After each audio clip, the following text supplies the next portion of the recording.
Hello, everyone. I'm glad you could join me here today. I want to thank ATO and especially the members of the selection committee for awarding me the Dahl-Nygaard Prize this year. Unfortunately, I never had the opportunity to meet Dahl, but I did meet Kristen Nygaard and talked to him a couple of times in the last few years of his life. It was really interesting talking to him. He's a very impressive, or was a very impressive person, both for his, for his technical achievements, for his political work in Norway, and conversations I had with him in the last years of his life. He was focusing heavily on computer science education and how he could be helpful and developing ways for novices to learn how to program, particularly object-oriented programming. So I'm pleased to see that. Let me share the screen with you, share my screen with you.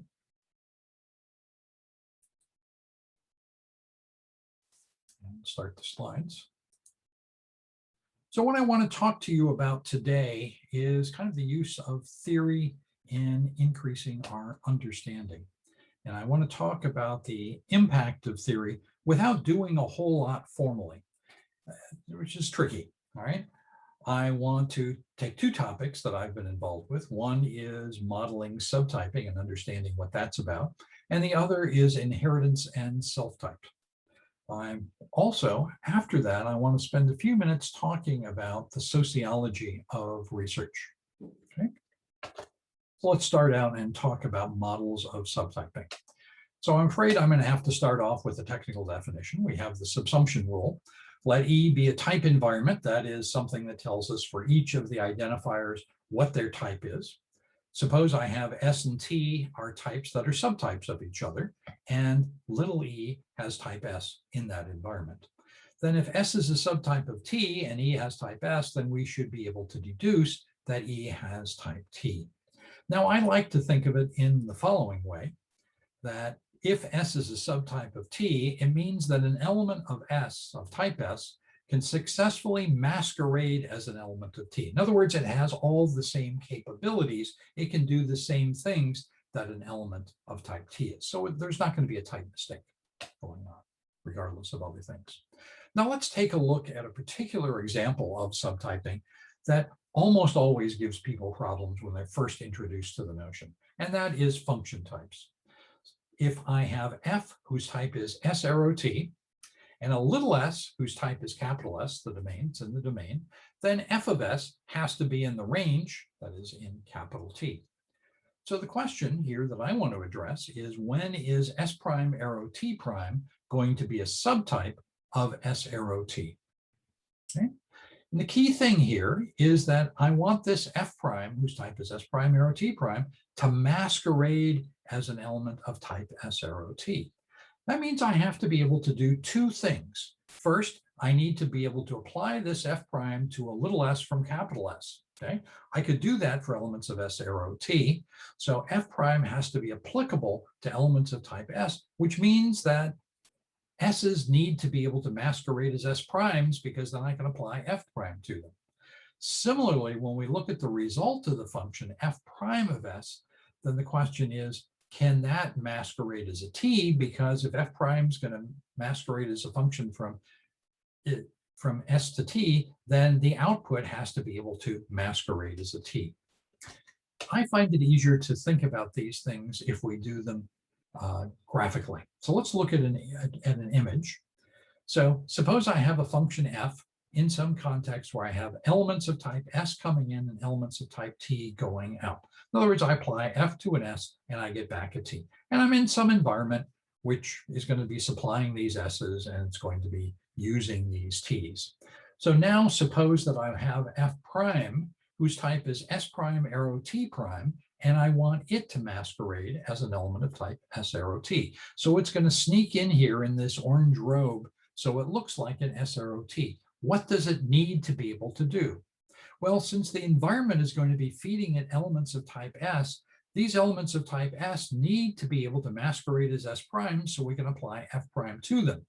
And when the answer of type T prime comes out, it needs to be able to masquerade as a T so that it will be usable in the environment, which expects it to be a T.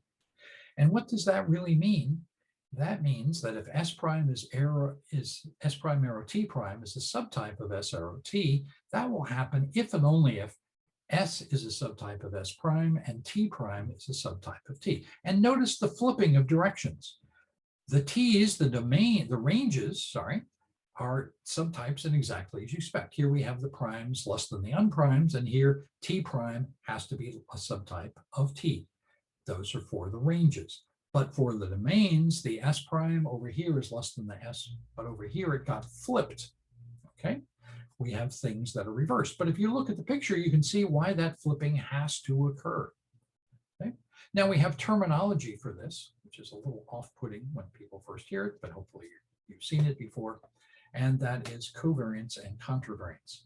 So we talk about the result types. We have here S primes, the primes below the regular types, and here we have the primes below. Those change in the way that we would expect. We say that change is covariant, whereas when we're talking about the domains, it flips. Over here we had the primes, a subtype of the unprimed, but here the unprimes are a subtype of the primes.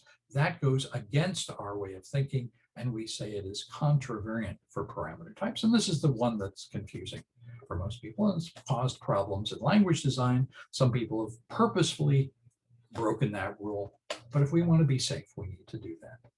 Now, what we want to talk about at this point is a model of subtyping and, in fact, the language F sub. The language F sub was invented by Cardelli and Wegner, and F is second order polymorphic lambda calculus. The subs we're just going to throw in subtyping as well.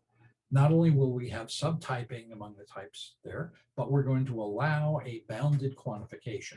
So we're going to say for all S, the subtype of T, F of S is going to be a type. And similarly, we will have elements. And the idea is that if I have the body of a method that is going to be expecting to be able to use, say, the tail function, then it needs to know that what comes in is some sort of a list. So something that is a subtype of a list, for example. Okay. Now, we want something that looks like a mathematical model, and we want the intuition to be clear, easily understood what it means to be a subtype. So how do we get S prime arrow T prime to be a subtype of S arrow T if we've got this strange contravariance covariance? Plus we have records, right? We think of records as kind of labeled tuples, but tuples don't work right with this. So you don't have a triple as a subtype of a double, etc. And we've got domains and ranges changing in opposite directions. So in order to figure out what's going on, let's focus on masquerading. And to do that, I want to do a brief sidetrack into partial equivalence relations. Now, a partial equivalence relation is a relation that is symmetric and transitive, but not necessarily reflexive. That's what we're giving them. A good way to think of a partial equivalence relation over a universe or a domain is we're going to throw away some of the elements. We don't care about them, but everything else that's in there, the relation is going to be symmetric and transitive, and because they're there following from symmetric and transitive, it turns out to be reflexive. So it's essentially equivalence relations over a subset of the domain, or you can think of it in this way as a relation which is symmetric and transitive, but not necessarily reflexive. Now, you may not have realized it, but you've been using PERS since you were in elementary school. Okay, we can understand fractions as a partial equivalence relation over integer pairs. That we have the pair AB is going to represent for us the fraction A over B. That will be F to CD, where F is my partial equivalence relation, if and only if, when we cross multiply, the BC is equal to AD, and B and D are both different from 0. So it's partial because we're not going to take into consideration pairs where the second argument is 0, but it is also symmetric and transitive, as you can easily verify. In particular, the equivalence class of 2/3, again, since it's an equivalence class over a subset, we get our equivalence relation, we get equivalence classes. So here we have the equivalence class of 2/3 as a fraction is the same as the equivalence class of 4/6 as a fraction. Now, Mitchell in '86 showed how to use partial equivalence. There were earlier work on partial equivalence relations, but I want to focus on Mitchell's work. He showed how to use partial equivalence relations to build a model of the second order lambda calculus over a model U of the untyped lambda calculus. Okay, take your favorite model of the untyped lambda calculus. I'm happy with the natural numbers where we interpret a number as the number n as the partial recursive function with index n. Okay? Anything where we can basically always get function application and abstraction, we're fine with. Like we don't even really need that much. That's okay. We are going to represent our types as partial equivalence relations over this universe. So in other words, type is going to be a set of pairs of things that are related to each other. Now, the interesting thing is the elements of the type are not going to be these pairs. The elements of the type are going to be the equivalence classes of elements. Okay? So if we were doing fractions, for example, then 2/3 and 4/6 would represent the same element of the, say, rationals. Okay? So the types themselves are going to be represented by pairs, but the elements of the type are the equivalence classes of those pairs. Now, the lovely thing about this is that we can build up a model of second-order lambda calculus from this. We're not going to worry about the polymorphism today. We're going to keep it simple. But if P and Q are pairs, then so is P arrow Q, where we define F is P arrow Q related to G. If and only if, whenever for any M and N, if M is P related to N, then F of M is Q related to G of N. Okay? Our model, remember, is a model of the n-type lambda calculus, so that anything, our universe is a model of that, so anything can be used as a function, so there's no problem with this not being defined. Okay? But basically, the elements of P arrow Q then are going to be equivalence classes of functions that just preserve the equivalence classes that are of the domain. We take the function and apply it to something in the equivalence class of P. No matter which representative we take, we always get the same answer as an equivalence class of Q. Okay, works nicely. Now, where Pepe Longo and I came in on this is we were interested in getting a model of subtyping and, in fact, a bounded fund. So we started with Mitchell's model, and we changed a couple of things. We changed the way the polymorphism was interpreted, just a little bit. We changed, Mitchell wasn't interested in records. We're definitely interested in records. So we represented records as functions from the label of the record to the value. So if I'm talking about points, say color points, then what I have is, if I have a point, it has an X and a Y. Let's suppose those are methods that return integers. Then P is related by point to Q, if and only if when I apply P to X, I get something equivalent to Q to X. And if I apply P to the label Y, I get back something that is equivalent to Q dot Y as integers. Okay. If I want things to be equivalent, okay, so again, these are functions. The main thing, all I really need to do is to be able to apply P to X and P to Y. Okay, and it's the n-type lambda calculus, so I can do that. If I have things that I want to be related as color points, well, they need to be related as points, which just means these two things have to be true. But I also need them to be related as colors. So I need R dot C to be color related to S dot C. Okay? So they're equivalent as X coordinates, Y coordinates, and in their colors. I find this much easier to interpret if we look at subtype, if we look at a picture. So here's a picture of the point per. All points in the same location are equivalent. So we come over here and think of this as a function. I've written it kind of as a recordish kind of thing just for simplicity. So here the X is 0, the Y is 0, the color is black. Here the X is 0, the Y is 0, and the color is red. And of course, these can have lots of other fields. We can apply these functions to anything we like. But because they are both at the origin, they are equivalent as points. On the other hand, 0, 1, blue is not equivalent because the Y coordinates are not equivalent. Okay. Now, suppose we go, so these two equivalence classes are the same, but now suppose I go from point to color point, which is a subtype.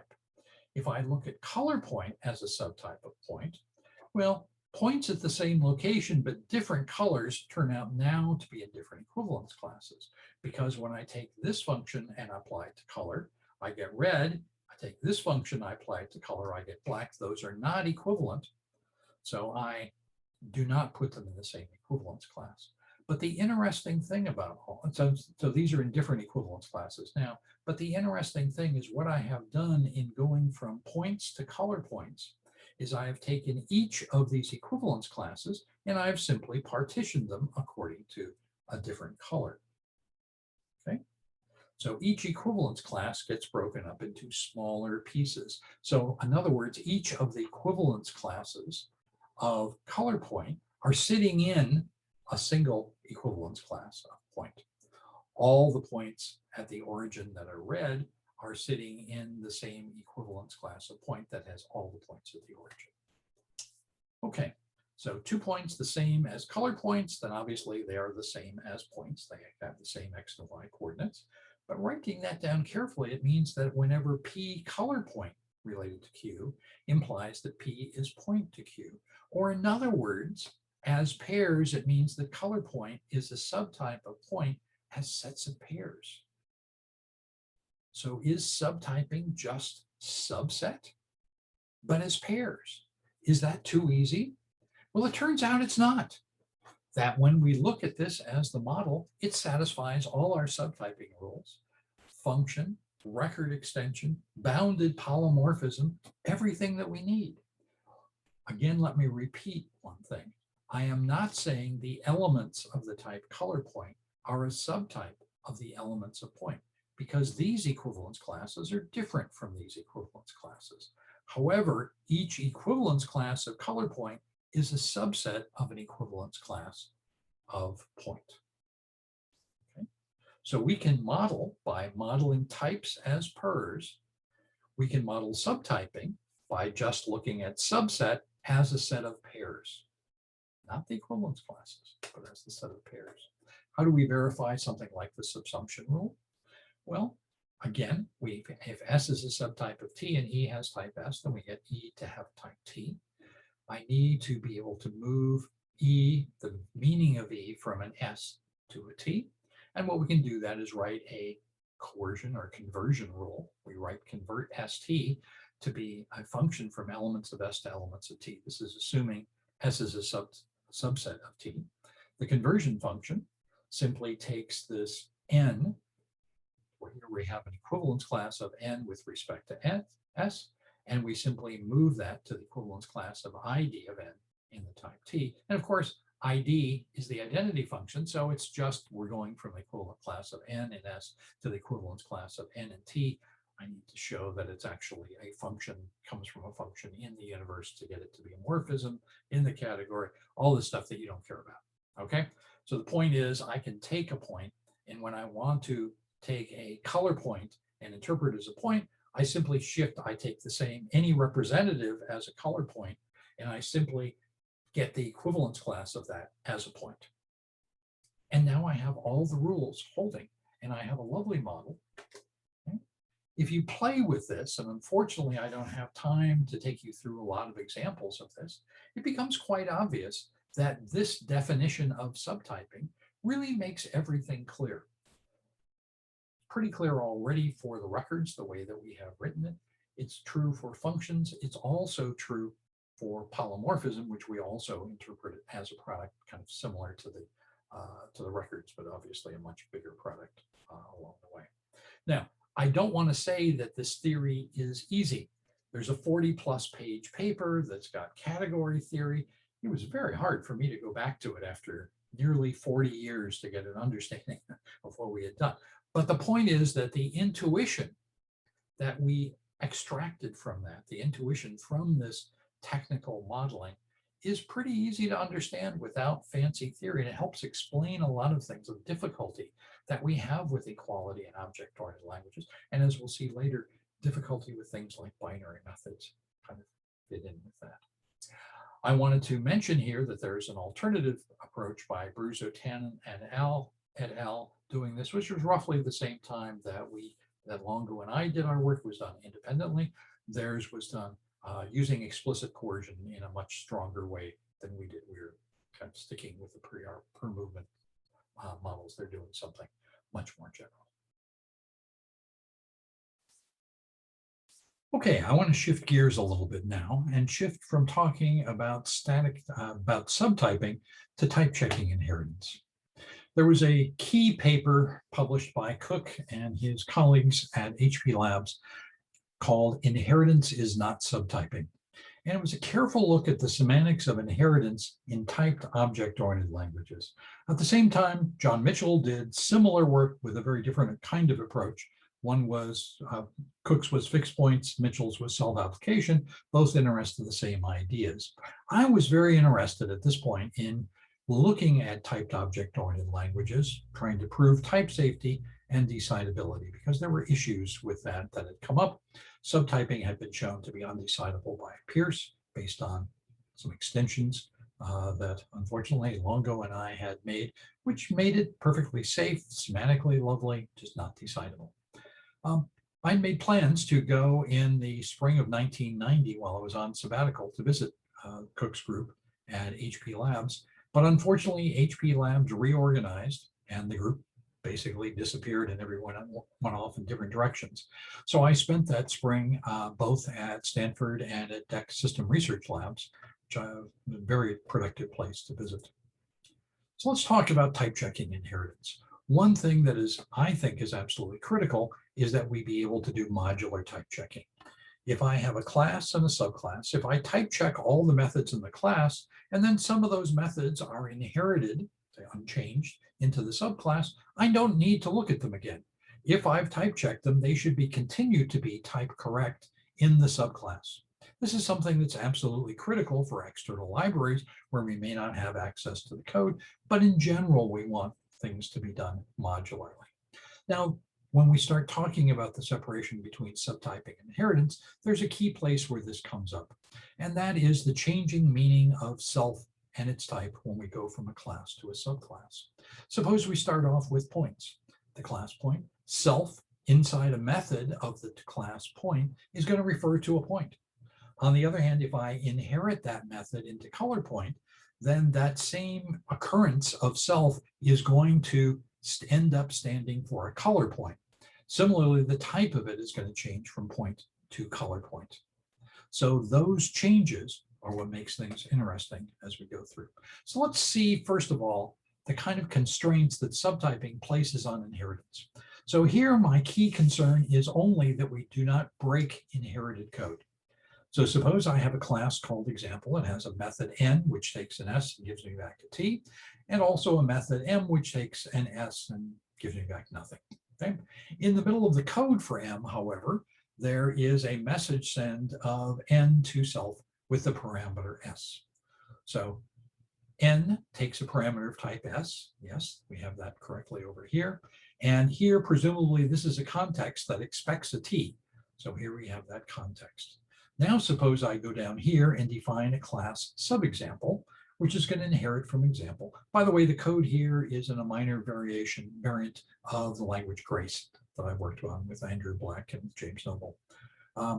Here we're overriding the method n, so you can see the keyword override, and now it takes a parameter of type s prime and returns a value of type t prime, and then also puts in a new method.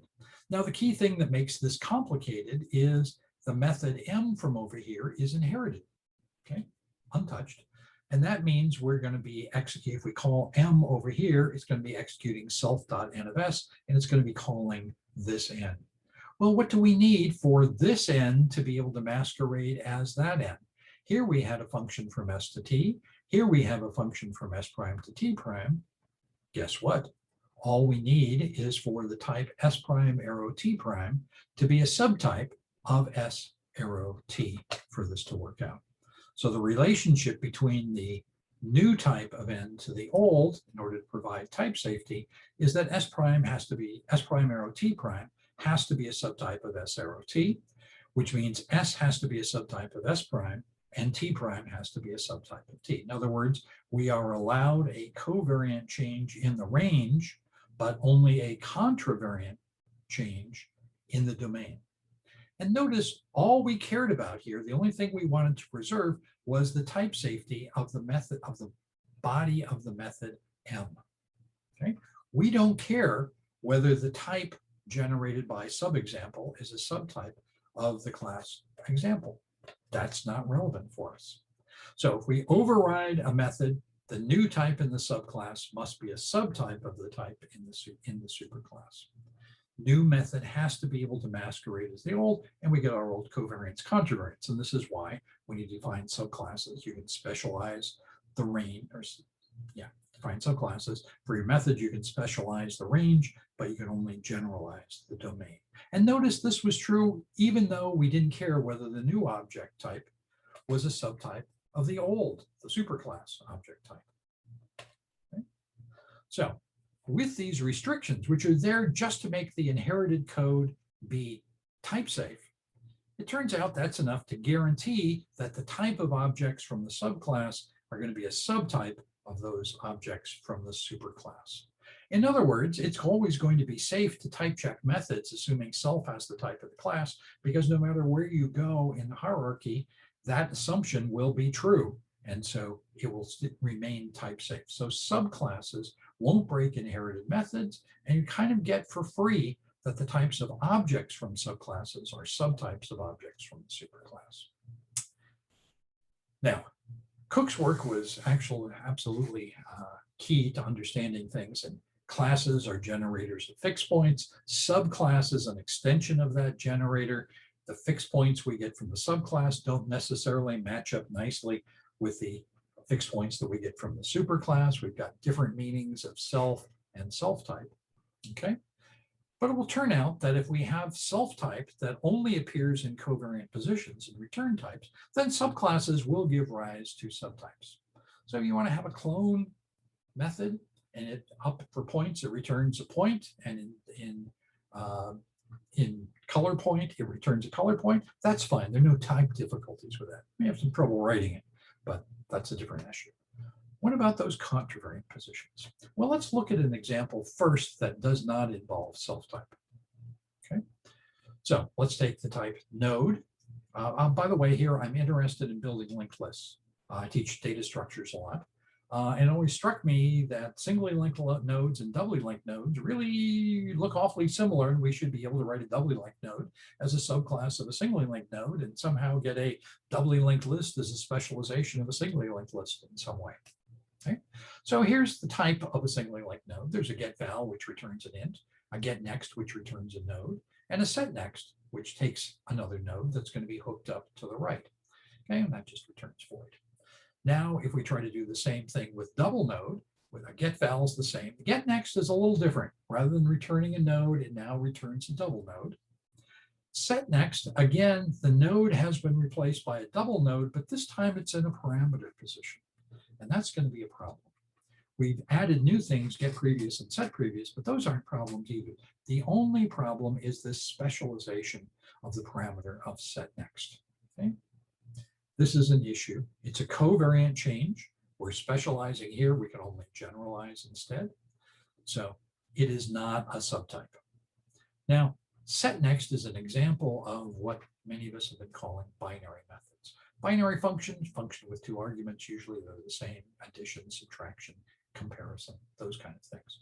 In object-oriented languages, binary methods are those for which the parameter type is the same as the type of the receiver. Okay, and get next and set next is clearly an example of that. I don't really want to put a double node, hook that up to a single node. It would be a terrible mess as I'm walking through my list and making changes. Okay, so I wanted either a set next, if it's sent to a node, should take a parameter node. If it's sent to a double node, the parameter should be a node for that. Okay, well, let's change that just a little bit. Let's change the nodes over here to self-type. So get next now returns self-type, and set next returns self, or takes parameter type self-type. So far, no real difference. It's just a different funny name. However, where this becomes interesting is where we look at this interface for double node, because now get next returns self-type, but self-type means something different. Just as the meaning of self changes from a node to a double node, okay, the meaning of its type is changing. Over here, get next is returning a node. Over here, get next is returning a double node, but we're giving them both the name self-type.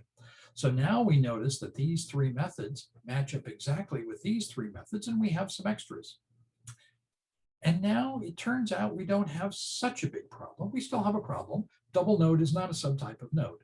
Why? Because there's an implicit change in the meaning of self-type. Here we're specializing, and for return types, that's fine. But here we're specializing a parameter type, and that's not fine. So double node will definitely not be a subtype of node. We can write code that would break that. What we will say, however, is because we have these the three methods that we have over here, we have the same three methods with exactly the same signature, and then a few extras. We'll say that those types will match. So double node will match node because it has everything in node.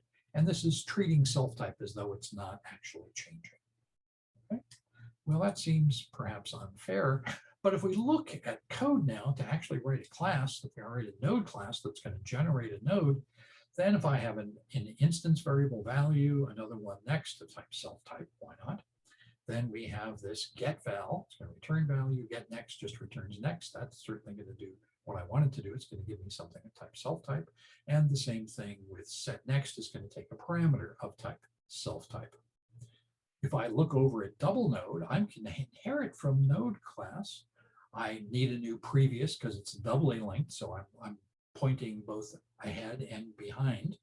And I'm, of course, going to have to override the set next method because rather than just hooking up one direction, I have to hook up both directions. But I'm probably going to call the superclass code for set next over this. And I can add these two.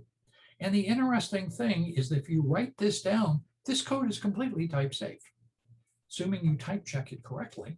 And what we're going to do is we are going to type check in node class. We're going to type check with the assumption that self-type matches node. Why is that? Because if we look at any subclass where we're just keeping everything here and adding extra things, then the type here is guaranteed to match that type. So let's type check under the assumption that we don't really know what self-type is, but the only thing we know is very weak that self-type matches node. We don't know that self-type equals node, okay? Because over here, it's certainly not.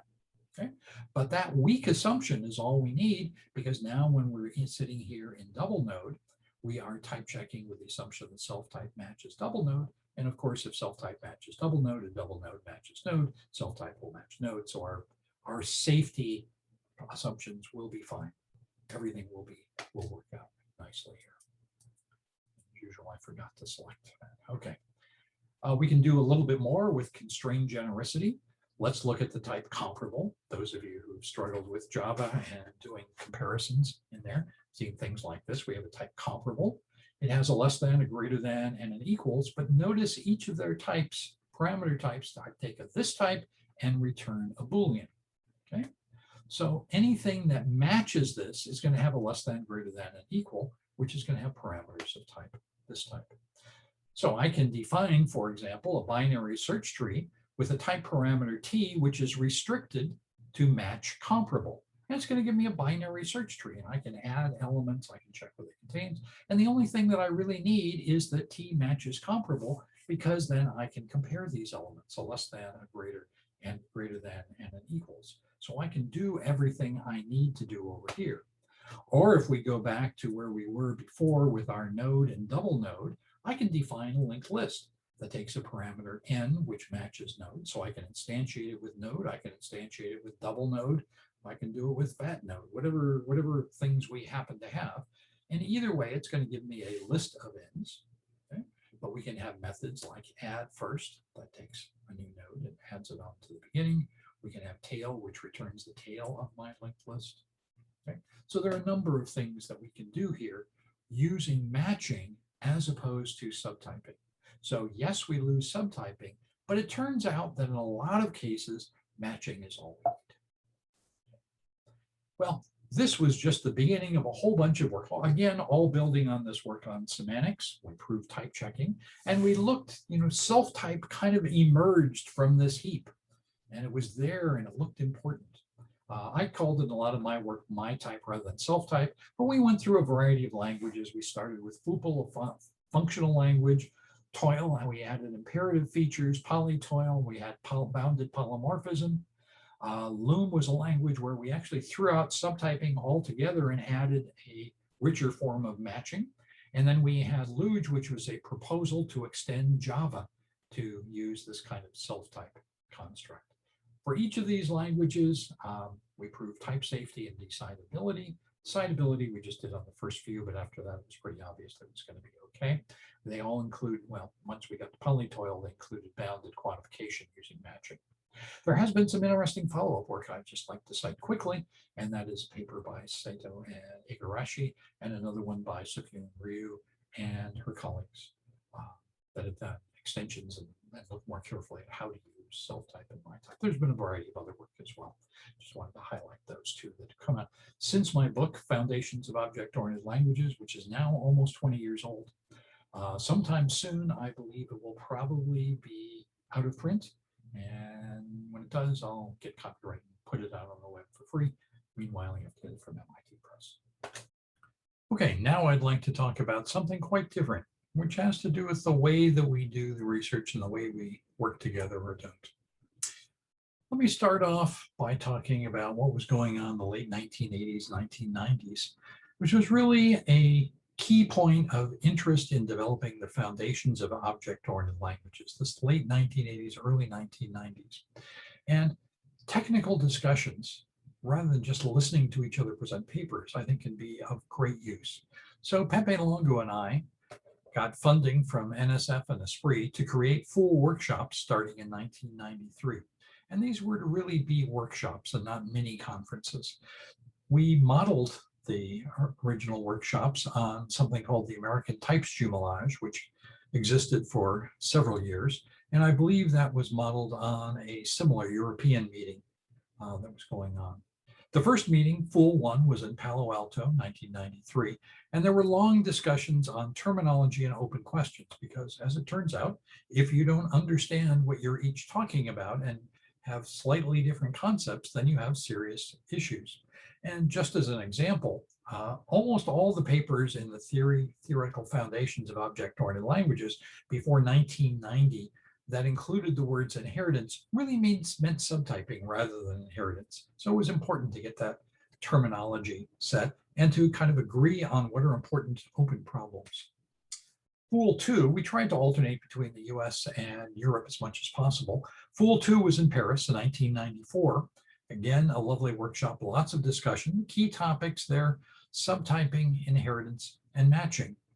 And the workshop was followed by a larger conference. I believe it was LIX, but I'm not positive. But all the participants in Fool, almost all of them, stuck around for the main conference. That meant we had lots of side discussions about binary methods. Again, these methods where we want the receiver to have the same type as the parameter. And it turned out that we all meant very different, well, somewhat different things by the term binary methods. And so we started working out these ideas. And by the time the main conference ended, we decided we needed to write a paper just to figure out what it was we were all talking about. In the end, it was a group paper. I believe we had 9 different authors writing the paper, explaining different understandings and solutions. This was as much for our benefit in understanding as it was for others, but it has become a very highly cited paper. Okay? And it was really very important. Someone wants to ask later, there was an interesting process of writing it because, of course, we had no centralized servers that we could all access at that point. Things were a little more wild and woolly. At any rate, the full workshops continued for 20 plus years. At the beginning, they were more focused as workshop, later somewhat evolved to be more conferencey. But either way, it was a good place to present your ideas before you submitted them to OOPSLA or to ECOOP. And so I think a lot of important papers first surfaced there, later published in more important conferences. Similar idea back in 1995, the fall of 1995, there were a bunch of us who were on leave at the Newton Institute in Cambridge, England, where they had a special year on the semantics of programming languages. And Cardilli, Pierce, and I started having long discussions on how to model objects in the lambda calculus.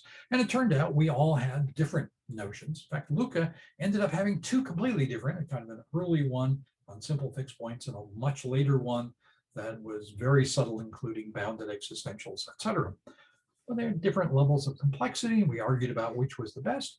And just like with the binary methods, we decided to write a paper to explain to each other what the differences were between these and what the advantages and disadvantages. Again, we wrote them up, and this was the paper comparing object encodings. Again, a very large number of citations.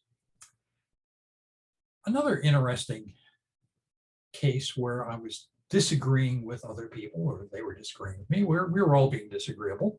There was talk of adding virtual classes to Java as opposed to adding generics, that is type parameters. And a number of us didn't like that idea because it would probably mean we would lose the static typing. And so papers were submitted to Fool that year, one by Odersky and Wadler and one by me, that both of these papers critiqued the virtual class proposal and had our own proposal on the base. The Odersky-Wadler was very much like pizza, and but ended up being pizza and GJ. And for me, it was more like my self-type kind of papers. And when the committee saw these, there was the overlap, and we decided kind of at the last minute to join forces rather than compete. So we wrote one paper and we gave a joint presentation. Phil, I believe, gave the initial presentation, talked about issues with virtual classes and why the kind of pizza approach was a good one. I then got up and finished the talk by explaining the self-type kind of proposal and a mutually recursive self-type kind of proposal for handling things. And then during the entire questioning period, which was, it was a full meeting, so it was a long question and answer period, people would ask questions, and Phil and I would fight with each other about which of our proposals was the best. And we had such a good time with that we decided we would take it on the road. So we wrote up a full paper, submitted to ECOOP, and then did the same thing at ECOOP. And it was really fun. And I think we all learned a lot, and I hope the audience learned a lot about the ways different ones of us were thinking about basically generics, how we can extend the language to make it more expressive and still type safe. Finally, the last one I want to talk about is the language race. Andrew Black, James Noble, and I got involved in a discussion at ECOOP 2010 about languages for intro courses and why there really wasn't anything that was suitable, that the industrial strength languages all had major flaws that were not going to make it easy to teach novices object-oriented programming. Okay? We were interested in particular in object-oriented programming. So we started a project to design a new object-oriented language targeted to novices. We wanted to teach object-oriented programming to novices. We didn't want to do functional programming. Okay? We wanted to leave people as much room as possible to take different approaches within this, so you could do more functionally oriented, more procedurally oriented, whatever. We decided to call the language Grace in honor of Grace Hopper, and in hopes of achieving a graceful solution to problems in language design. And because it was such a good source of puns, we could talk about Amazing Grace, etc. So we had very important support while James and Andrew and I were the kind of the language gurus. We had incredibly strong support from Michael Homer and Tim Jones from New Zealand, who were James's students, and some others who contributed to that project as well, including some of my own students. Now, the interesting thing is that James, Andrew, and I live in very different worlds. If you have heard talks by each of us, not involving race, but involving other things, we have very different personalities when we focus on different things. James started out doing work with self. He, of course, is most known for his work on ownership, postmodern computing, and semiotics. Andrew started out with the language Emerald, an object-oriented language that did not have inheritance, did a lot of work in Smalltalk, adding traits in Smalltalk, and has done a lot of work in software engineering. Me, I come from the theory side, static types, semantics, inheritance, and also a strong interest and put in a lot of work on CS education. The fact that we came from such different communities meant we brought together ideas from these different communities. We had lots of extended discussions. That's the polite way of putting it. We spent a long time arguing, really. It slowed down the process, but resulted in the end in a better language. And it really forced us to articulate our positions. My only regret from that process is we should have insisted Every time we made a decision, someone had to write down the alternatives and why we made that particular decision. We unfortunately would sometimes forget why we made decisions and relitigate topics, which drives some of the students absolutely nuts. But I think bringing together these different ideas really helped us a lot. And I hope that even if the language grace doesn't take over the world, that the ideas will be helpful for future languages. Let me just suggest one particular paper that I think hasn't gotten the attention it deserves. This is a paper, Object Inheritance Without Classes, which does a very careful examination of inheritance in object-oriented languages, particularly in languages without classes, and goes into a great deal of detail on the semantic differences between this. Tim Jones took the lead on this paper, and I think it's a very nice paper that deserves more attention. So what lessons do I have? Well, the first one is disagreements can be good.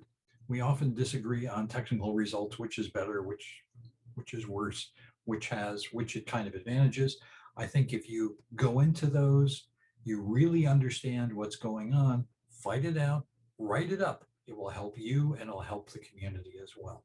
Also, I'd urge people to work hard to extract intuition from theoretical work. Haven't always done a great job on that, but I think subtyping, it's a helpful thing. And the notion of the semantics of object-oriented language is actually explaining why there are certain restrictions of the type theory.